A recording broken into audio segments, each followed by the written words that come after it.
nuestro bloque Más Economía y vamos a conectarnos con el profesor de ESAN, Raúl Odría, porque tenemos que saber sobre el impuesto a la renta, esta medida que ha empezado a tallar desde el primer día útil del 2022, porque hay personas que no saben si es que deben de pagarlo, a quienes estaría afectado. ¿Cómo está Raúl, profesor Raúl Odría? Muy buenas tardes, bienvenido a En Contacto y cuéntenos, ¿no? ¿De qué trata esta medida del impuesto a la renta o los nuevos lineamientos del impuesto a la renta?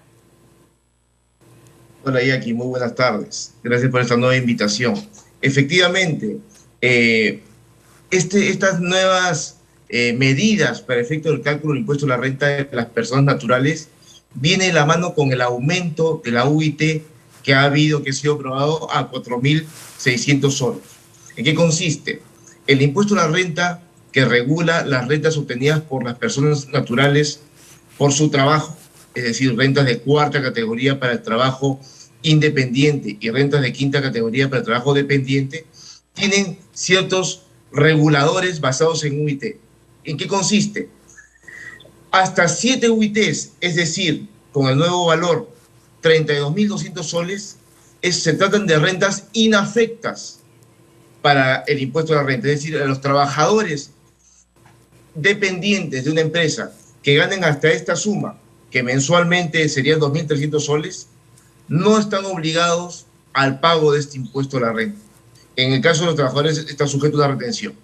Para el caso de los trabajadores independientes, el rango, el umbral es un poquito más alto, es de 40.250 soles anuales, que en caso de obtenerlos en una proyección que puedan hacer de las rentas que van a obtener por servicios independientes a lo largo del 2022, tampoco estarían sujetos al pago del impuesto a la renta y podrían solicitar a través del portal de SUNAT un documento que se denomina suspensión de la retención del impuesto a la renta, que tendría que entregárselo a las personas que los contraten para que no les retengan el 8% por los recibos por honorarios que puedan emitir. Pero claro, siempre y cuando en su proyección de ingresos calculen, evalúen que no van a superar estos 40.250 soles.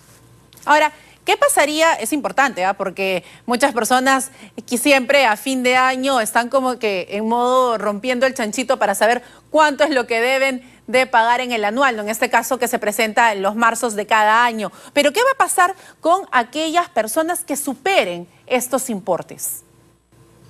Mira, en realidad, cuando tú eres un trabajador dependiente, tú no estás, y son las únicas rentas que obtengas, las de tu trabajo, la de la empresa donde trabajes, no estás obligado a presentar una declaración jurada. ¿Por qué? Porque la empresa, a la hora de pagarte tu sueldo, ellos te van reteniendo mes a mes el impuesto a la renta, entonces simplemente ellos pagan a SUNAT y tú estás exonerado de presentarlo. Sin embargo, si eres un trabajador que obtiene rentas de cuarta categoría o cuarta y quinta, ahí sí nace la obligación de que tú tengas cierto control de la renta que estás obteniendo, ¿no? Por un lado, la empresa te va a dar tus boletas de pago en las cuales va a constar el importe de lo que te están reteniendo, pero por otro lado tú tienes que tener una contabilización, un conteo, una revisión de todos los recibos por honorarios que vas emitiendo a lo largo del año para que tú tengas alguna idea de la renta que estás obteniendo y puedas saber si estás obligado o no a presentar tu declaración jurada. Es verdad, para cerrar la idea, que el sistema informático SUNAT es muy moderno. A todas las personas naturales que emiten sus recibos por honorarios vía clave SOL, automáticamente ellos pueden saber día a día y al final del año también todos los recibos que han emitido, los que han anulado y el importe total. Y es más, SUNAT te brinda un borrador ya armado con la información, con las cifras que tú tendrías que declarar y el impuesto que tendrías que pagar. Claro, yo entiendo eso, pero a lo que iba esto es como que si va a ser una suerte de quita y pon, ¿no? Yo le quito a los que perciben anualmente menos de 3.200 para el caso de los dependientes y 4.250 para el caso de los independientes, pero aquello que no percibo, de repente lo agrego a aquellos que sí superan este rango, a eso más que todo iba. Bueno, lo que sucede, ya te entendí, lo que sucede es que los que superan ese rango, al igual que todos los años pasados, van a tener que presentar su declaración jurada, tributar impuestos, pero a raíz de que no se otorgaron las facultades en ese ámbito, los impuestos van a ser los mismos. O sea, no hay un incremento, más bien el umbral para las pequeñas empresas, para las microempresas, ha crecido porque la UIT ha aumentado de valor, entonces los umbrales son mayores y los que ganan menos van a pagar menos o no van a pagar, y los que pagaban antes van a seguir en el mismo rango porque las tasas de impuesto a la renta no han aumentado.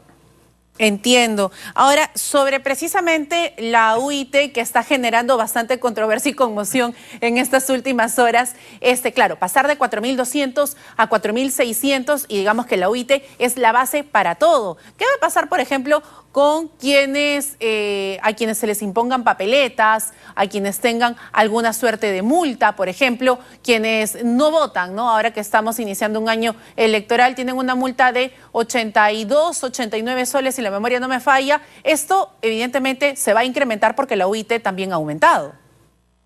Correcto, Jackie. ¿Qué sucede? Este aumento no se ha visto en 22 años. La última vez que aumentó la UIT en 200 soles fue en el año 1999, fíjate. Y hay que tener en consideración que estos valores que son aprobados por el MEF, por el Ministerio de Economía y Finanzas, se hacen sobre la base de proyecciones inflacionarias. Entonces, creo que la proyección que tienen no es tan positiva. Eso es lo primero. Lo segundo, como tú dices, la UIT es una unidad de referencia para diversas actividades frente al Estado, tanto en el ámbito tributario, laboral y, como tú dices, también sancionador. Por un lado, lo que ya hemos mencionado es que es positivo porque el rango para las personas naturales de menores ingresos va a aumentar y no van a tener que pagar nada. Es verdad.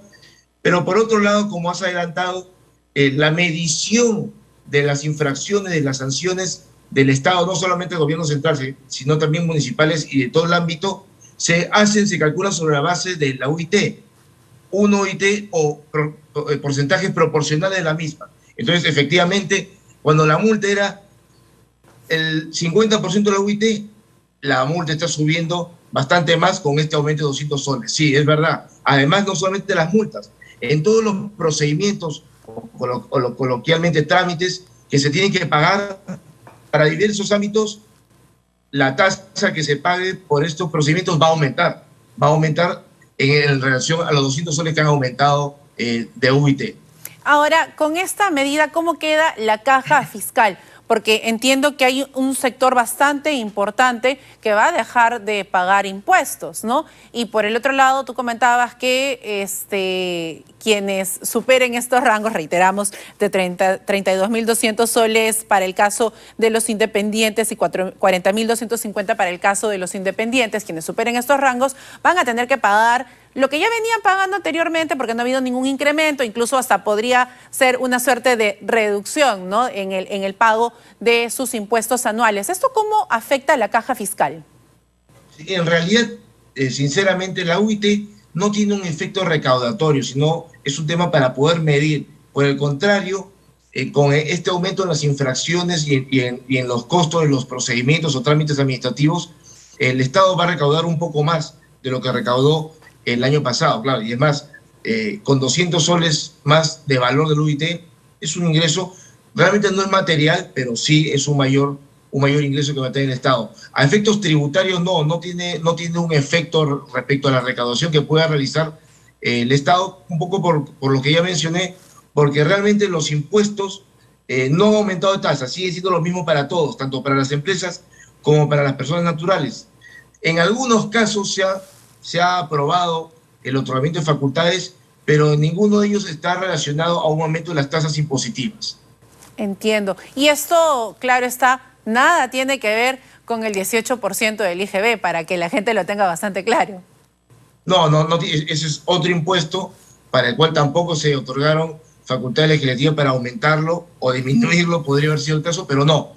Básicamente, como te he mencionado, el tema de la UIT es un valor referencial para las actividades del Estado, tanto para los procedimientos, para la aplicación de infracciones y para el impuesto a la renta de las personas naturales respecto a los rangos de inafectación que mantienen. Como dije, eran 7 UITs, que son 32.200 soles que ahora están inafectos y no tendrían que pagar nada de impuesto a la renta.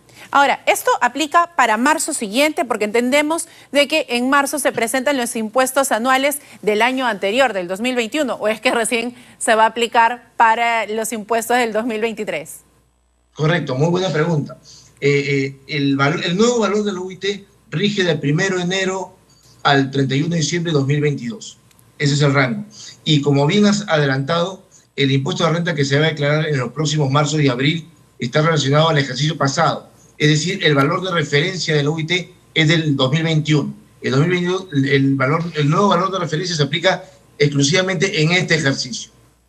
Entiendo, entonces muy importante esto, ¿ah? Así que para las personas que nos están viendo y que tributan, no son bastante cumplidos con sus tributos, no se emocione tanto porque recién entra a tallar en todo el ejercicio 2022 y recién para pagar el 2023. ¿Cuándo es que se presentan los tributos finalmente? Me parece que es a finales de marzo, si no, corrígeme, por favor. Sí, hay un cronograma de SUNAT que ya ha sido publicado de acuerdo al último dígito de cada RUC, que comienza a finales de marzo y concluye a mediados de abril.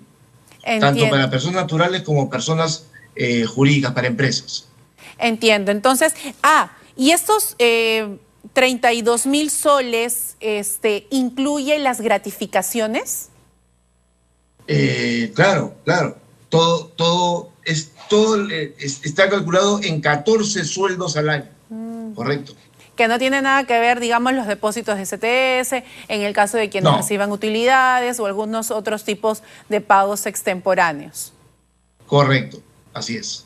Listo, entonces, más bien, muchas gracias a Raúl Odría por toda esta información. Ya lo sabe, va a tener un poquito de ahorro, por así decirlo, pero recién el próximo año. Muchas gracias, profesor Odría, por absolver todas estas dudas. Hasta luego, gracias a ustedes.